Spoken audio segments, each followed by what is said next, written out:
pasang tenda, ada yang pasang sound system, terus ada juga orang-orang yang ya tadi pasang flying fox. Wah nggak mungkin dong, masa saya gendong. Ya udah kalau nggak mau gendong, saya nggak mau keluar. Kalau kamu nggak mau bawa saya pulang, saya bawa orang ini. Yang ketiga ini ngomong, kalian tahu kalian buat salah apa? Ada yang naik ke atas pohon dan itu melukai saya.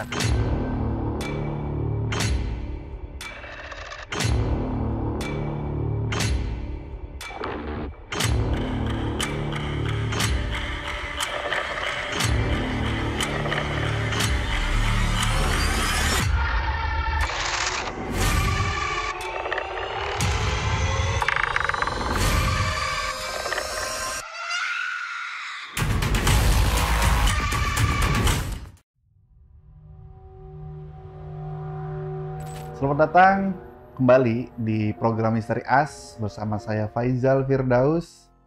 Di malam Jumat ini saya mendapat tamu spesial, salah satu teman waktu saya dulu di bangku SMA. Nah, dia tuh punya banyak cerita horor yang waktu dia dulu tuh ceritanya dia punya keahlian buat melihat sesuatu dulu pas kecilnya. Nah, dulu sering dicerita-ceritain. Nah, sekarang saya ajak nih buat kesini, buat ceritain pengalaman waktu kecilnya. Silakan Mas Ansel, perkenalkan dulu nih. Ya, halo teman-teman, sobat dialog ya. Sobat dialog. Misteri As. Perkenalkan saya Ansel, kebetulan temennya Mas Faisal. Ya.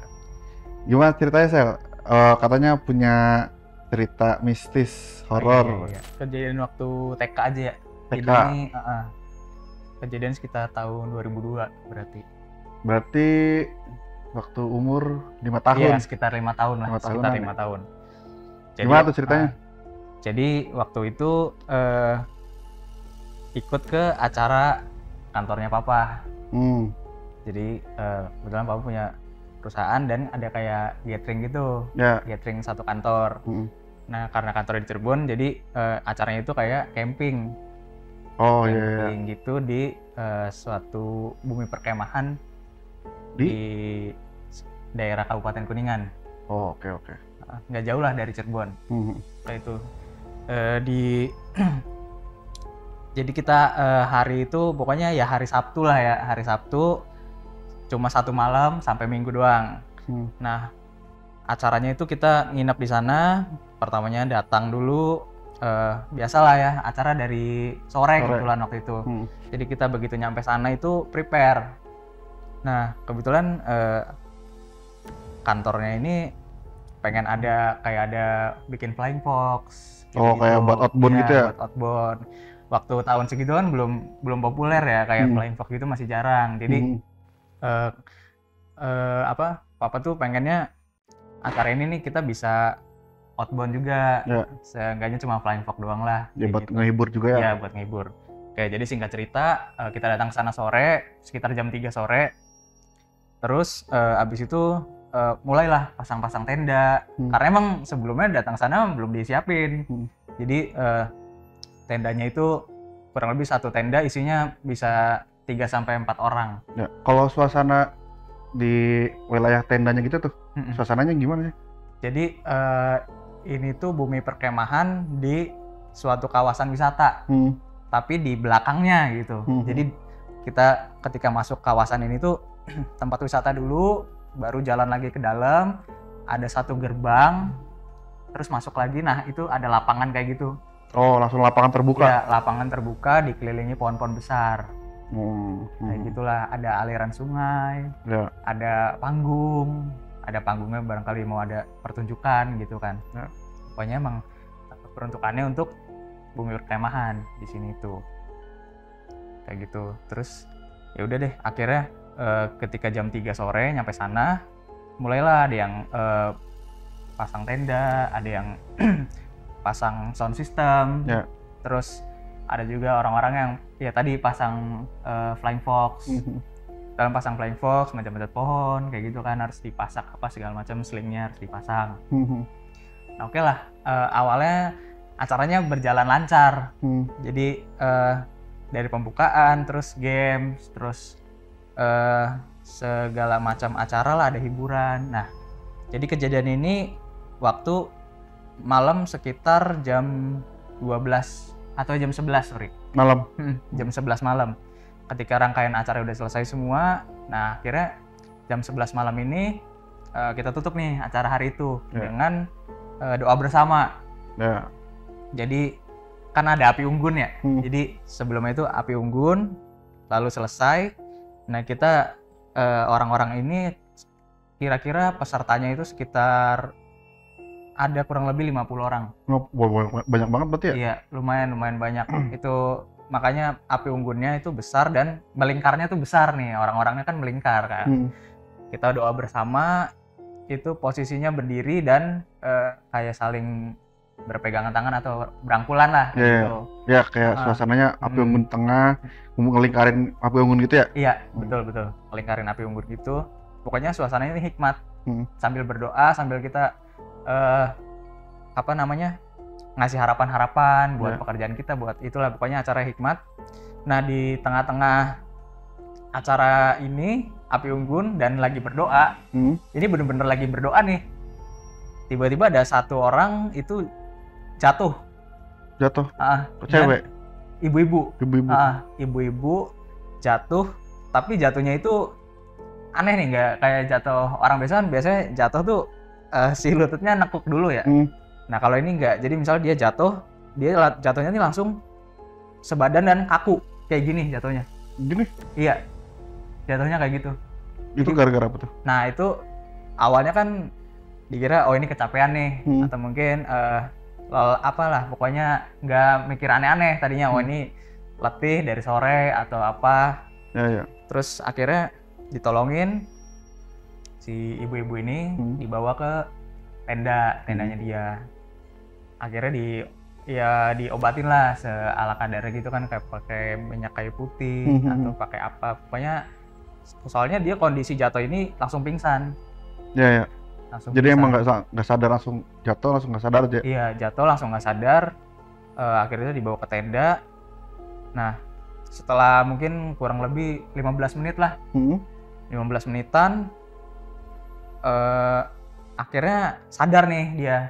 Si ibu ini sadar, tapi sadarnya itu langsung ketawa. Apa nih? Iya, langsung ketawa. Itu udah beda tuh. Udah beda, suasananya juga udah beda. Dia itu pas sadar langsung ketawa dan marah-marah. Kenapa tuh? Ibarat maksudnya itu tuh identifikasinya kesurupan atau? Awalnya langsung udah tahu ini kesurupan. Oke. Ya, udah tahu, wah ini kesurupan nih. Tapi kan nggak tahu nih kesurupannya gara-gara apa. Atau mungkin pas tadi berdoa dia ngelamun atau apa kan, bisa kan. Pada mikirnya kayak gitu, ini ngelamun nih pasti tadi lagi kita merenung semua tadi malam-malam. Akhirnya udah, nah dia langsung ketawa dan marah-marah. Marah-marahnya itu pakai bahasa Sunda. Karena lokasinya kan di Kabupaten Kuningan ya. Jadi si jinnya ini marah-marahnya nggak jelas juga pertamanya. Pertamanya nggak jelas, kayak cuma ngapain kalian berisik-berisik di sini. Kayak gitulah. Akhirnya ada satu orang di kantor itu yang dibilang bisa lah, cukup bisa nanganin kayak gitu, udah biasa. Akhirnya dia yang maju dan diusir nih si jin yang di dalam ini. Akhirnya udah tuh diusir. Yang pertama itu juga diusirnya susah sih, lumayan agak lama. Jadi tadi kan api unggun mulai jam 11-an. Nah ini yang jin ini itu keluar itu sekitar jam 12. Jam 12-an? Iya, jam 12-an. Nah itu posisi saya kan penasaran ya. Posisi saya itu pas ada rame-rame kayak gitu nggak boleh ngedekat sama orang tua, nggak boleh ngedekat. Jangan ikutan. Pokoknya udah di dalam tenda aja. Ini cuma sebentar katanya. Kira udah tuh saya di dalam tenda sendirian sih kalau nggak salah waktu itu. Sendirian apa ada yang nemenin gitu, satu orang. Nah itu udahlah. Tapi saya kan penasaran ya, jadi disuruh ke tenda tapi nggak bisa tidur juga. Akhirnya jam 12-an belum selesai, saya keluar lagi. Dan pas keluar lagi, saya ngelihat ya oh ini udah beres nih, udah beres nih, tadi udah diobatin, udah sadar, udah dikasih minum, udah melek juga, si ibunya udah sehat lah. Nah akhirnya nggak lama ketika orang-orang udah mau bubar, tau-tau dia teriak-teriak lagi. Surupan lagi? Iya, surupan lagi. Nah ternyata pas udah diajak ngobrol lagi, si hantu ini ternyata beda sama yang pertama. Oh beda yang masuk ini beda? Beda. Beda sama yang pertama. Nah yang kedua ini apa ya ibaratnya centil. Oh iya yang ngerti. Centil. Jadi dia tuh disuruh keluar nggak mau. Terus yang megangnya tuh nggak mau perempuan. Harus cowok. Harus cowok. Kan banyak teman-temannya si ibu ini juga kan di situ. Pada nenangin, pada ngasih minyak kayu putih, coba-coba mau ngasih air minum kayak gitu. Nah ini hantunya nih nggak mau.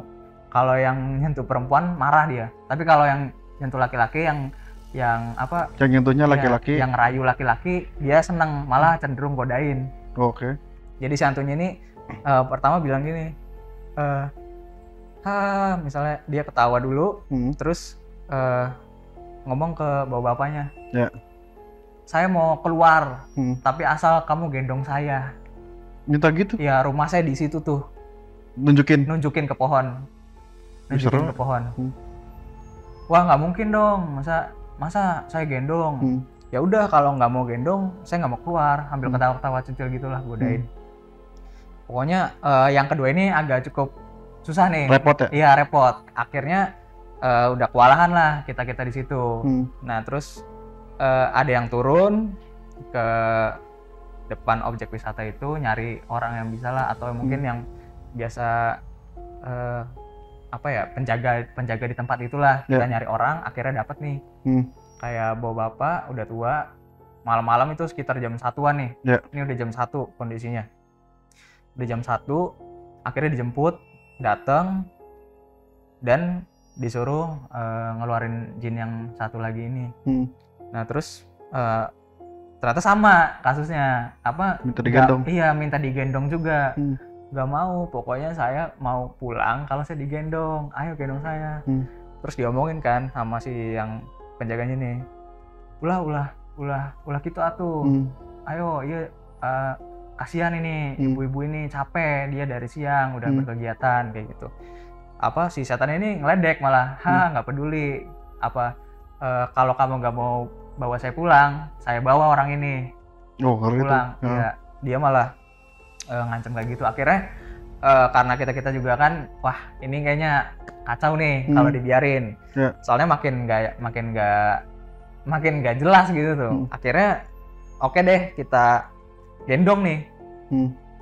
Tapi gendongnya itu digendong cuma ngedeketin ke pohon. Yang gendongnya si kakek-kakek itu atau yang si ustadz? Si ustadz yang gendong.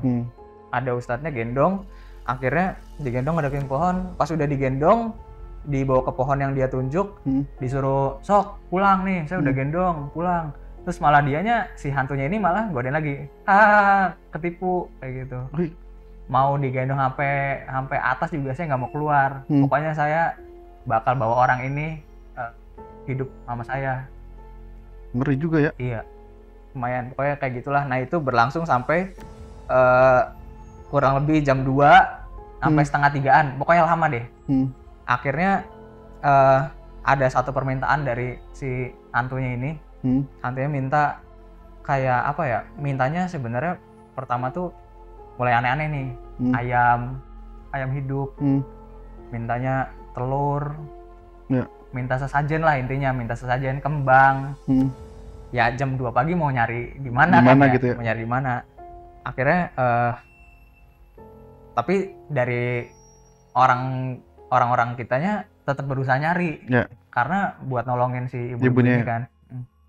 Nah, kondisinya di situ jadinya gimana ya? Jadinya malah ya udah nontonin garang kesurupan. Iya, malah jadinya ikut lihat gitu. Yang niatnya itu buat have fun gitu ya? Iya, jadi acaranya udah chaos lah intinya. Sekitar jam 2 sampai setengah 3. Nah, akhirnya nemu nih ada kembang yang diminta lah, tapi nggak ada ayam. Hanya kembang aja waktu itu. Akhirnya dikasih kembang sama di ngaji-ngajiin. Nah, akhirnya alhamdulillah keluar nih. itunya tuh. Iya, hantu yang kedua ini keluar di jam 3 pagi. Jam 3 pagi ini udah keluar. Nah, terus udah kan, dikira orang-orang udah mau istirahat nih. Udah akhirnya udahlah, alhamdulillah nih udah selesai. Saya juga udah balik ke tenda lagi waktu itu.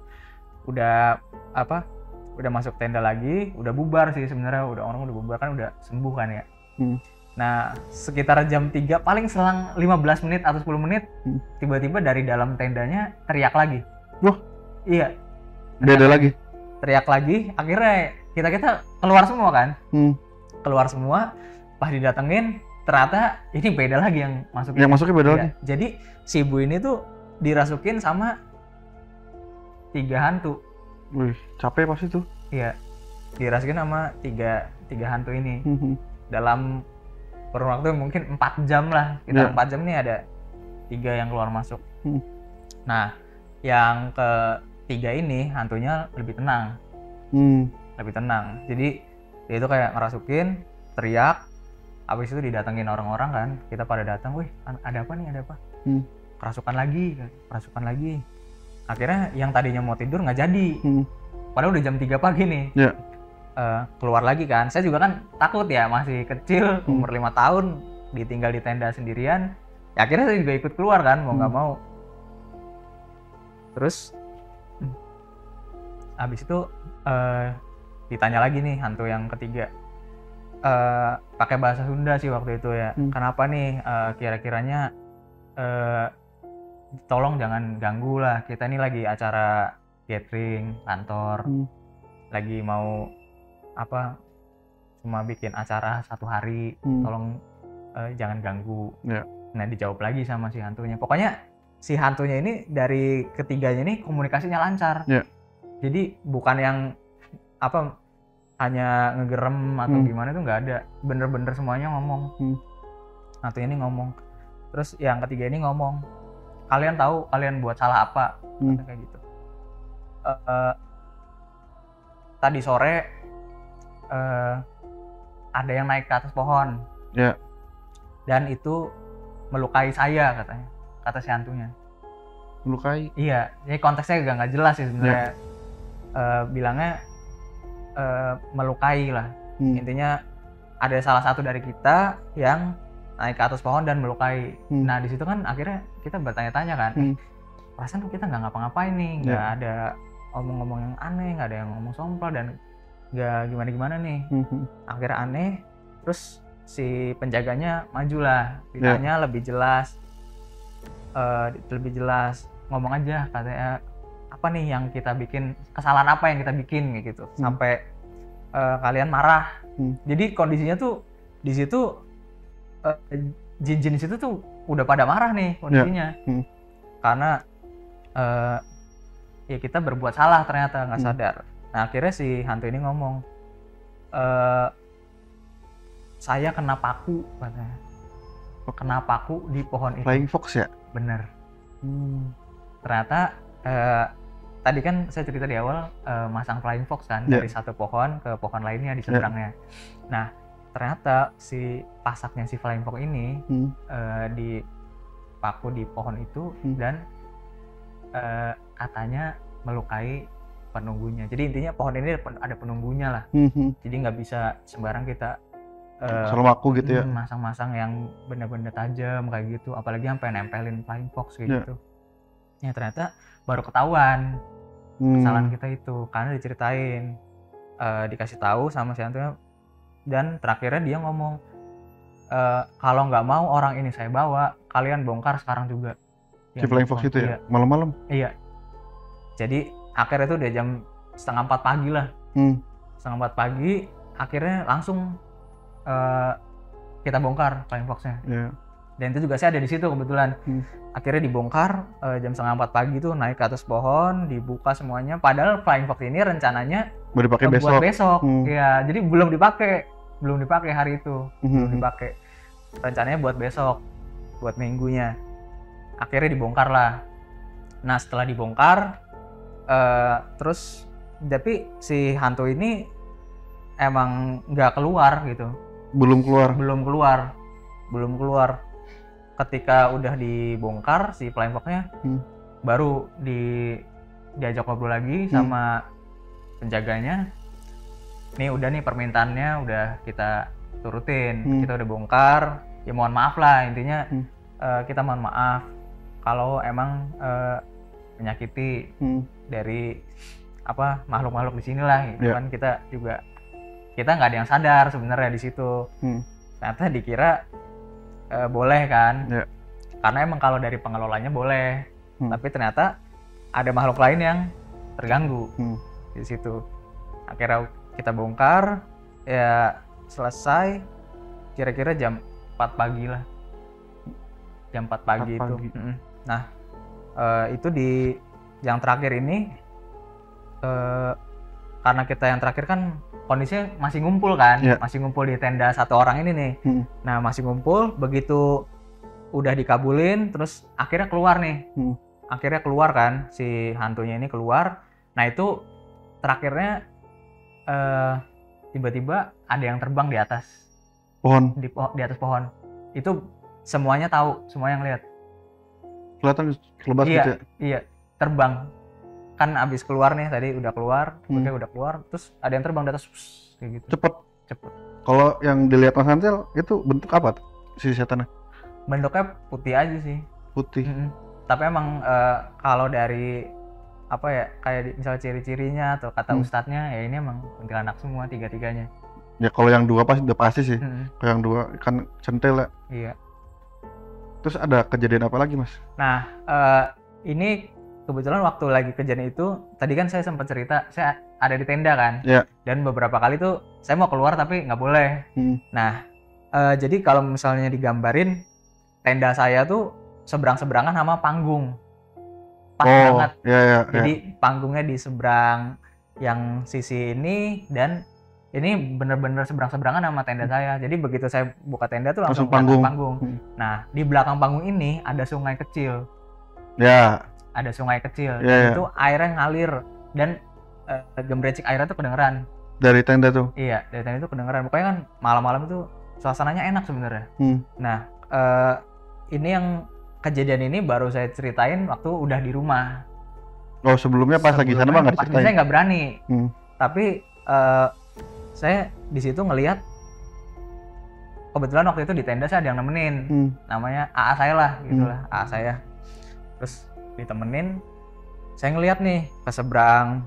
Jadi di sebelah panggung itu kan gelap ya, karena itu apa, lapangan, nggak ada lampu. Jadi yang terang tuh hanya panggung.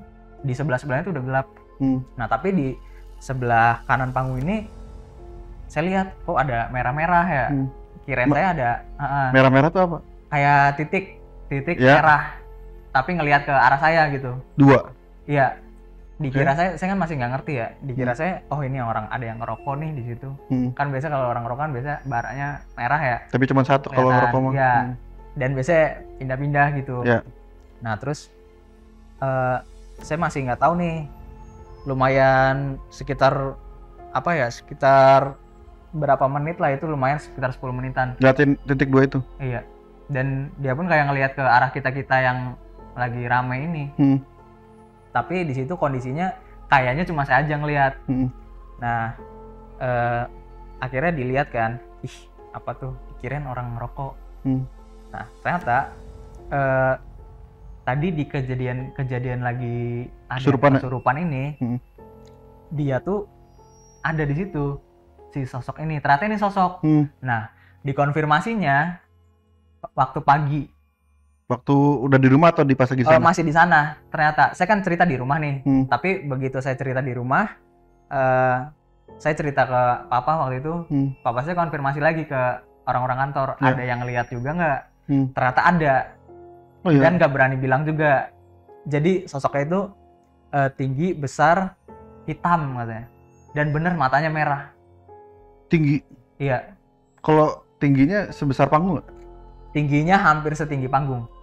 Oke. Panggung kan mungkin tingginya sekitar 4 meteran ya dari tanah ya. Nah, tingginya tuh hampir segitu. Apa tuh sosok? Gondo?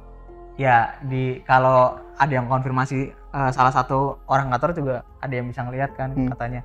Jadi, oh iya, setelah saya cerita, bapak saya konfirmasi ke orang kantor, ada yang sama ngelihat, oh Sama Pak, saya juga lihat gitu lihat itu genderuwo.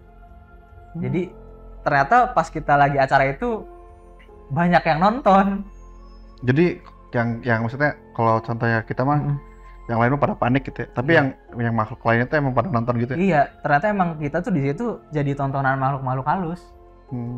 Karena dari sore udah ibaratnya ngeganggu. Iya. Cukup menarik nih ceritanya, sangat seram banget. Kurang lebih kayak gitu dari Mas pengalamannya. Ansel. Terima kasih Mas Ansel udah datang ke Dialog Cirebon. Sama Mas Faisal, terima kasih dari undang. Nah, kalian kalau misalkan ya perkemahan identik dengan suasananya malam, api unggun, terus hutan, dan pasti ada beberapa yang ngerasa kalau kurang lengkap kalau tanpa cerita horornya. Ya begitulah ceritanya Mas Ansel gitu. Terima kasih juga yang sudah menonton. Terus saksikan Misteri As di Dialog Cirebon Media di YouTube. Jangan lupa di subscribe, di komen, di share juga ke teman-temannya. Dan barangkali kalian yang punya cerita horor bisa langsung komen, nanti kita hubungin. Terus saksikan Misteri As, menyingkap mitos dan misteri.